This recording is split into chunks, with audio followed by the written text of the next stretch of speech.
আসসালামু আলাইকুম সম্মানিত ভিউয়ার্স, আজকে একটি গুরুত্বপূর্ণ কাজ ব্যাপারে কথা নিয়ে আপনাদের মধ্যে হাজির হলাম। যারা নতুন বিল্ডিং এর কাজ করবেন তাদের জন্য এই ভিডিওটা। এই ছাদের ওঠার জন্য একটি ছোট সিঁড়ি ব্যবহার করেছে। এই সিঁড়িটাই আপনাদের আমি দেখাবো।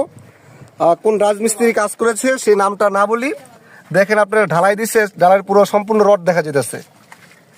এই জায়গায় একটা ঢালাই ঠিক মতো হয় নাই, প্রত্যেকটা জায়গায় এই জায়গায় রড দেখা যেতেছে। এর প্রত্যেকটা ধাপে ধাপে এরকম হয়েছে। এই দেখেন এই জায়গায়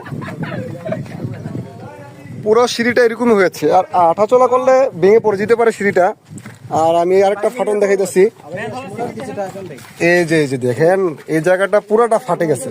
এই জায়গার ভিতরে দেখেন ওই যে রড দেখা যায়, এই দেখছেন এই যে রড দেখা যায়। এই ভিতরে পুরো ফাঁকা, এই ভিতরে পুরো ফাঁকা, এই ভিতরে পুরো ফাঁকা, এই পুরো